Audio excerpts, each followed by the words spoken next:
আজি আমি কাৰ্বি ভূমিত বৰ্তমান সময়ত যি পৰিৱেশ পৰিস্থিতি যি দেখিবলৈ পাইছে ইয়াৰ ওপৰত আমি সংবাদ মেল আয়োজন কৰিছোঁ। প্ৰথম কথাটো হ'ল যে পাৰ্বত্য জিলা ৱেষ্ট কাৰ্বি আংলং জিলাৰ খেৰণি আৰু ডংকা মোকামত যোৱা 22 আৰু যোৱাকালি 23 এই দুদিনত যিখিনি হিংসাত্মক ঘটনা বা যিখিনি অপ্ৰীতিকৰ ঘটনা ঘটিছে, যি অনাকাংক্ষিত আৰু দুৰ্ভাগ্যজনক ঘটনা ঘটিছে, এইটো আটাইতকৈ উদ্বেগজনক পৰিৱেশ বুলি আমি বিবেচিত কৰিছোঁ। আৰু এই ঘটনাটো হ'ব নালাগিছিল, কিন্তু আজি আমি গম পাইছোঁ যে এই ঘটনাত হতাহতিত ইয়াত দুগৰাকী কাৰ্বি লোক প্ৰতিবাদী লোক তাত নিহত হৈছে আৰু লগতে পুলিচ আৰক্ষী কৰ্মীও বা প্ৰশাসনৰ লোকো তাত আহত হৈছে। এই গোটেই ঘটনাক নিখিল বড়ো ছাত্ৰ সন্থাই আমি গভীৰ দুখ প্ৰকাশ কৰিছোঁ আৰু দুৰ্ভাগ্যজনক বুলি আমি ক'ব বিচাৰোঁ। 2 নম্বৰ কথাটো হ'ল যে এই দুৰ্যোগৰ সময়ত নিখিল বড়ো ছাত্ৰ সন্থা, বড়ো ৰাইজ, কাৰ্বি ৰাইজৰ লগত আৰু কাৰ্বি আংলঙত বসবাস কৰা সকলো জনজাতি ৰাইজ, খিলঞ্জীয়া অসমীয়া লগত আমি এই দুৰ্যোগৰ সময়ত আমি থিয় দিছোঁ আৰু সদায় শিখ শিডিউলৰ অস্তিত্বৰ কাৰণে, শিখ শিডিউলৰ ভূমিৰ কাৰণে, ট্ৰাইবেল বেলেঞ্চ ব্লকৰ ভূমি ৰক্ষণাবেক্ষণৰ কাৰণে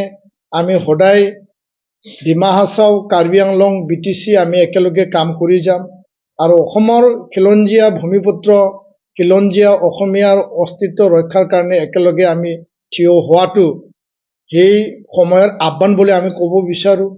কিন্তু এটা কথা আমি স্পষ্ট কৰিব বিচাৰিছোঁ, প্ৰতিবাদ কৰিবলৈ যাওঁতে বা প্ৰতিবাদৰ যি পৰিৱেশ পৰিস্থিতি যাতে কোনো কাৰণত হিংসাৰ ৰূপ নলয়, আইন যাতে হাতত তুলি নলয়, তাত যাতে ভাইলেন্স কোনো কাৰণত নহয়, প্ৰতিটো আন্দোলন শান্তিপূৰ্ণ প্ৰক্ৰিয়াৰে, গণতান্ত্ৰিক প্ৰক্ৰিয়াৰে হ'ব লাগে, তাকে আমি কামনা কৰোঁ। আৰু এই ঘটনাটো হ'বলৈ কিয় পালে? এই ঘটনাটো যোনটো আমি বিবেচনা কৰিছোঁ, আমাৰ যিখিনি অবজাৰভেশ্যনত আমি দেখিবলৈ পাইছোঁ যে 13 দিনকে দীঘলীয়া যি এটা গণতান্ত্ৰিক যি এটা হাংগাৰ ষ্ট্ৰাইক আছিল, তেওঁলোকৰ অনশন আছিল, শান্তিপূৰ্ণ যি অনশন, সেই অনশনটো চৰকাৰখনে, অসম চৰকাৰে হওক, কাৰ্বি আংলং চৰকাৰে হওক, যি ধৰণে গুৰুত্ব দিব লাগিছিল সেই গুৰুত্বটো দিয়া আমি দেখিবলৈ পোৱা নাই। আৰু শেষত আহি 13 দিন পাৰ হোৱাৰ পিছত 22 তাৰিখে আবেলি 4টা বজাত আলোচনা হ'ব, কাৰ্বি আংলঙৰ মুখ্য কাৰ্যবাহী সদস্যৰ উপস্থিতিত আলোচনা হ'ব, সেই কথাটো আমি জানিব পাৰিছোঁ। কিন্তু তাৰ আগতে ৰাতিপুৱা 3টা বজাত অনশনকাৰী লিংচন ৰংফাৰৰ নেতৃত্বত যিখিনি 7 গৰাকী অনশনকাৰী আছিল, 13 দিনকে তেওঁলোকে শান্তিপূৰ্ণ অনশনত বহিছিল, তেওঁলোকক জোৰ জবৰদস্তিকে তাত পুলিচ হতুৱাই তেওঁলোকক ৰাতিপুৱা 3টা বজাত উঠাই লৈ গৈছিল আৰু পিছলৈ কোৱা হ'ল যে তেওঁলোকক শাৰীৰিক অসুস্থতাৰ বাবে তেওঁলোকক উঠাই লৈ গৈছে।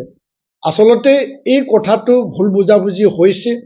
আৰু শাৰীৰিক যদি অসুস্থতা আছিল,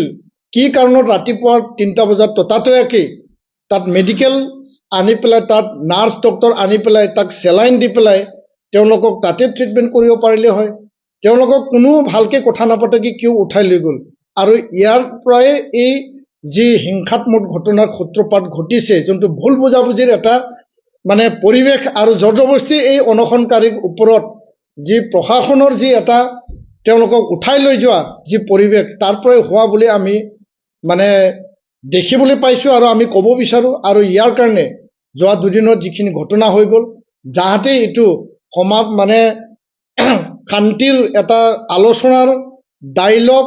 এমিকেবল নেগচিয়েশ্যনৰ পিনে যাতে যায় আৰু অনশনকাৰী, আন্দোলনকাৰী, প্ৰতিবাদকাৰী যি PGR VGR ভূমি সংৰক্ষণ আৰু তাত নিৰাপত্তাৰ কাৰণে ইয়াত মানে সুনিশ্চিত কৰাৰ কাৰণে তেওঁলোকে যি প্ৰতিবাদত নামিছিল, সেইটো মানে মান্যতা দি পেলাই অসম চৰকাৰ, কাৰ্বি আংলং চৰকাৰে অতি শীঘ্ৰে আলোচনাত তেওঁলোকে বহিব লাগে আৰু আলাপ আলোচনাৰ মাজেদি শান্তিপূৰ্ণ এটা গণতান্ত্ৰিক প্ৰক্ৰিয়াৰ মাজেদি যাহাতে এই যি তেওঁলোকৰ দাবী যি ন্যায্য দাবী যি অধিকাৰ এই অধিকাৰৰ প্ৰতি যাহাতে সন্মান জনাই পেলাই যাহাতে মীমাংসা ওলায় তাকে আমি কামনা কৰিছোঁ।